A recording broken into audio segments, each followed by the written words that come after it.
شمالنا من يهده الله فلا مضل له ومن يضلل فلا هادي له وأشهد أن لا إله إلا الله وحده لا شريك له أرسله بالحق بشيرا ونذيرا وداعيا إلى الله بإذنه وسراجا وقمرا منيرا أما بعد فأعوذ بالله من الشيطان الرجيم بسم الله الرحمن الرحيم وقرن في بيوتكن ولا تبرجن تبرج الجاهلية الأولى وأقمنا الصلاة وآتينا الزكاة وأطعنا الله ورسوله إنما يريد الله ليذهب عنكم الرجس أهل البيت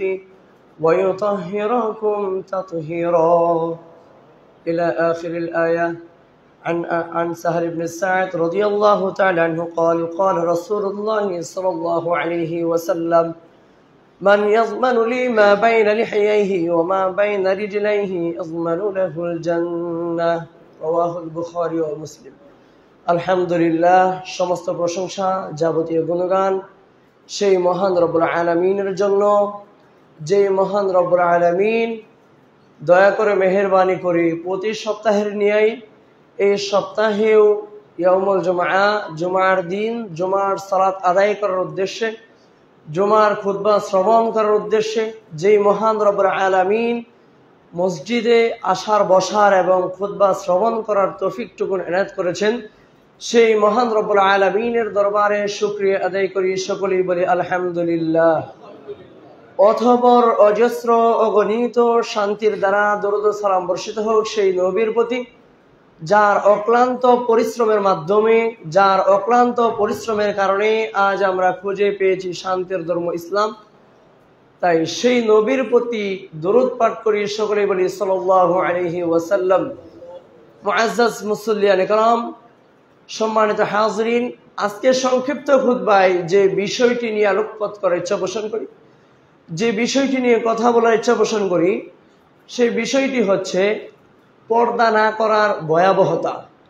অর্থাৎ একজন নারীর জন্য পর্দা করা ফরজ, ওই নারী যদি পর্দা না করে তাহলে আর পরিণতিটা কি হবে, সেই সম্পর্কে অল্প কিছুক্ষণ কথা বলে আপনাদের কাছ থেকে বিদায় নিব ইনশাআল্লাহ। ওয়া মা তাওফীকি ইল্লা বিল্লাহ, আলাইহি তাওয়াক্কালতু ওয়া ইলাইহি উনীব। পর্দা এর আরবি হচ্ছে হিজাবুন।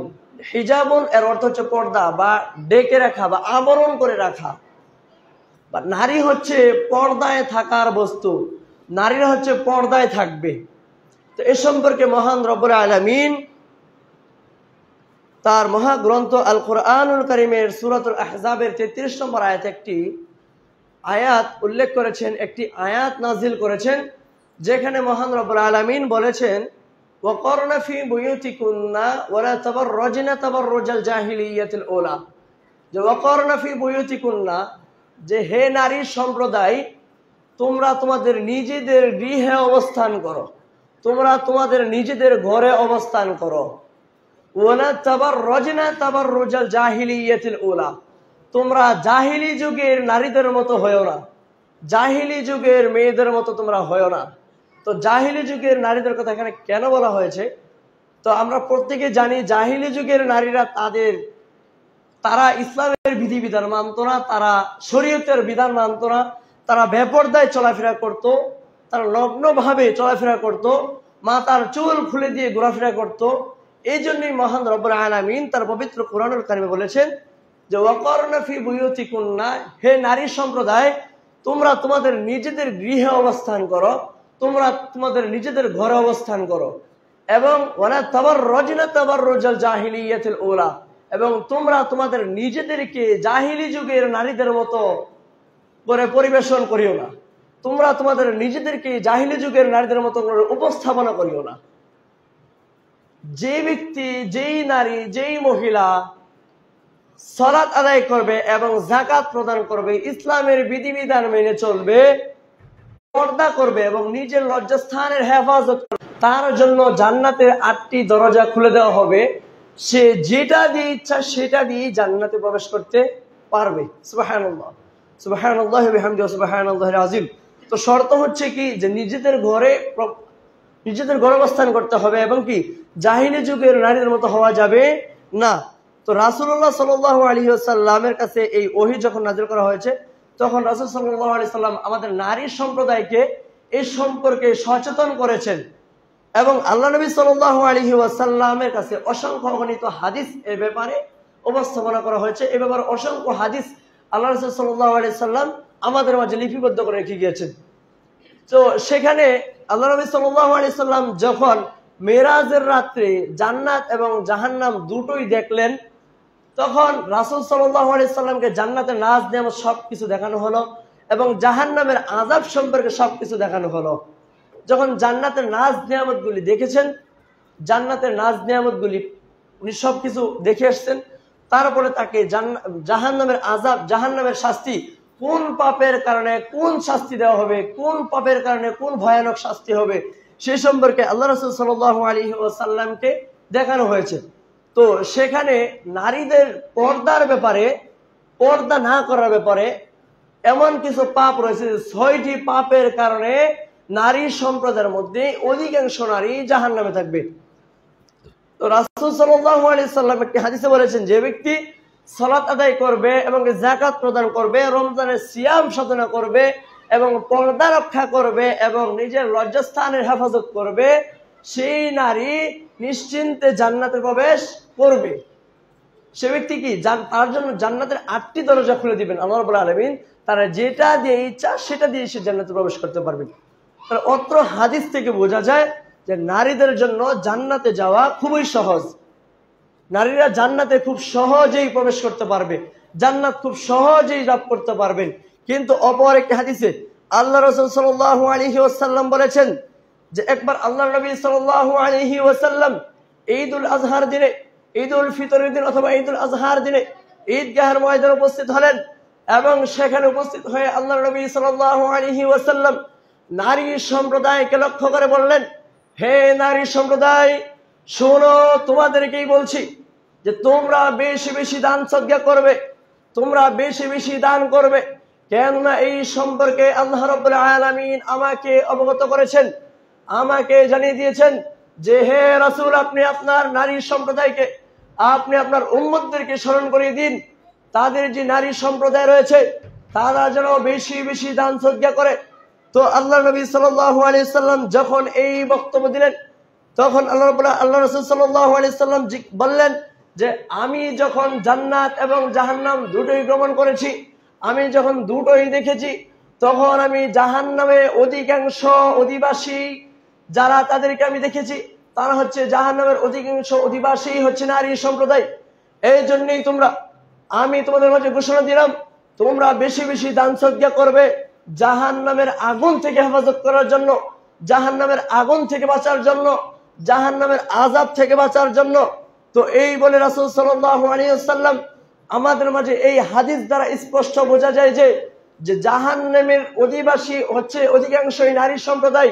কিন্তু আমরা আগের হাদিসে যেটা জানতে পারলাম যে যেই নারী এখন অধিকাংশই জাহান্নামে যাবে, অধিকাংশ নারী জাহান্নামে অবস্থান করবে, সেখানে আমরা আগের হাদিসে জানতে পারলাম নারী সম্প্রদায়ের জন্য জান্নাত হাসিল করা খুবই সহজ। যেই নারী 5 ওয়াক্ত সালাত আদায় করবে, নিজের পর্দাকে মেনটেন করে চলবে, নিজের স্বামীর সেবা যত্ন করবে, নিজের লজ্জাস্থানের হেফাজত করবে, সেই নারী জান্নাতের 8টি দরজা দিয়ে যে কোনো একটি দরজা দিয়ে সে ইচ্ছা মতো প্রবেশ করতে পারবে। কিন্তু অপর এই হাদিস থেকে জানা যায় যে নারীদের সংখ্যাগরিষ্ঠ বেশি থাকা সত্ত্বেও, বেশি থাকার পরেও অধিকাংশ নারী কি কি কারণে জাহান্নামে যাবে, তারা কোন কোন পাপের কারণে জাহান্নামের শাস্তি ভোগ করবে, এ সম্পর্কে রাসূল সাল্লাল্লাহু আলাইহি সাল্লামকে যখন জিজ্ঞাসা করা হলো যে হে আল্লাহর নবী সাল্লাল্লাহু আলাইহি ওয়াসাল্লাম, আমাদের নারী সম্প্রদায়ের জন্য জান্নাত হাসিল করা খুবই সহজ, আমরা খুব সহজেই জান্নাত হাসিল করতে পারবো, কিন্তু আমাদের সংখ্যাগরিষ্ঠ এত বেশি থাকার পরেও আমরা কি কি পাপের কারণে, কোন কোন গুনাহের কারণে আমরা জাহান্নামের আযাব ভোগ করব, আমাদেরকে জাহান্নামের শাস্তি ভোগ করতে হবে। যখন রাসূল সাল্লাল্লাহু আলাইহি ওয়াসাল্লামকে জিজ্ঞাসা করা হয়, বিভিন্ন হাদিসে নারী জাতির বিপর্যয়ের কারণে নির্ণয় এবং অসংখ্য হাদিস বর্ণনা করেছেন, যেখানে আল্লামা হাফেজ শিহাবুদ্দিন জাহাবী রাহিমাহুল্লাহ তাআলা তার প্রসিদ্ধ কিতাব আল কাবায়ের একটি হাদিস উল্লেখ করেছেন, যাতে নারী শাস্তির 6টি বর্ণিত হাদিস। সেখানে নারীদের 6টি বৈশিষ্ট্য, 6টি দোষের কারণে, 6টি গুনাহের কারণে নারী সম্প্রদায় অধিকাংশ নারীরা জাহান্নামের আযাব ভোগ করবে। তো আল্লাহ রাসূল সাল্লাল্লাহু আলাইহি ওয়াসাল্লামের কাছে হযরত আলী রাদিয়াল্লাহু তাআলা আনহু এবং ফাতেমা রাদিয়াল্লাহু তাআলা আনহা দুইজনে সৌজন্য সাক্ষাতের জন্য গেলেন। তখন তারা দুইজনে সেখানে উপস্থিত হয়ে দেখতে পারলেন আল্লাহর নবী সাল্লাল্লাহু আলাইহি ওয়াসাল্লাম কান্নারত অবস্থায় আছেন। তো আল্লাহর নবী সাল্লাল্লাহু আলাইহি ওয়াসাল্লাম যখন কান্নারত অবস্থায় আছেন, তখন তারা দুইজন জিজ্ঞাসা করলো, ইয়া রাসূলুল্লাহ সাল্লাল্লাহু আলাইহি ওয়াসাল্লাম, আপনি কান্নারত অবস্থায় কেন? আপনার কি কারণে আপনি কান্না করছেন? যেই মহান রব্বুল আলামিন আপনাকে জান্নাতের সার্টিফিকেট দিয়ে দিয়েছেন, সেই জায়গায় তো আপনার কান্না করার কোনো প্রশ্নই আসে না। তখন এর উত্তরে আল্লাহর নবী সাল্লাল্লাহু আলাইহি ওয়াসাল্লাম বললেন, হে হযরত আলী রাদিয়াল্লাহু তাআলা আনহু, হে আলী তুমি শোনো, হে ফাতেমা তুমি শোনো, আমি এই জন্যই কান্না করছি, আমার চোখ দিয়ে এই জন্যই পানি বের হচ্ছে যে আমি যখন মেরাজের রাতে জান্নাত এবং জাহান্নাম দুটোই দেখেছি, আমি তখন জাহান্নামের মধ্যে অধিকাংশ নারীকেই কঠিন এবং ভয়ানক শাস্তির সম্মুখীন হতে দেখেছি, যেই শাস্তির কারণে আমি আমার উম্মতদেরকে এই শাস্তির সম্মুখীন হতে আমি এটা বরদাস্ত করতে পারবো না। এই জন্য আমি জাহান্নামের সেই শাস্তির কথা উপলব্ধি করে, আমি সেই শাস্তির কথা চিন্তা ফিকির করে আমি কান্না করছি। যখন রাসূল সাল্লাল্লাহু আলাইহি ওয়াসাল্লাম এভাবে উত্তর দিয়ে বললেন, তখন রাসূল সাল্লাল্লাহু আলাইহি ওয়াসাল্লামের কাছে ফাতেমা রাদিয়াল্লাহু তাআলা আনহা জিজ্ঞাসা করলেন যে নারী সম্প্রদায় এত কঠিন এবং ভয়ানক শাস্তির কারণটা কি? তাদেরকে কোন কোন পাপের কারণে তোমাকে কেন তোমার চুলের সাথে ঝুলন্ত অবস্থায় শাস্তি প্রয়োগ করা হচ্ছে? তখন উত্তরে সেই নারী বলল যে, ইয়া রাসূলুল্লাহ সাল্লাল্লাহু আলাইহি ওয়াসাল্লাম, যখন আমি দুনিয়াতে ছিলাম, যখন আপনি দুনিয়াতে বসবাস করতাম, তখন আমি আমার পর্দা মেনটেন করতাম না।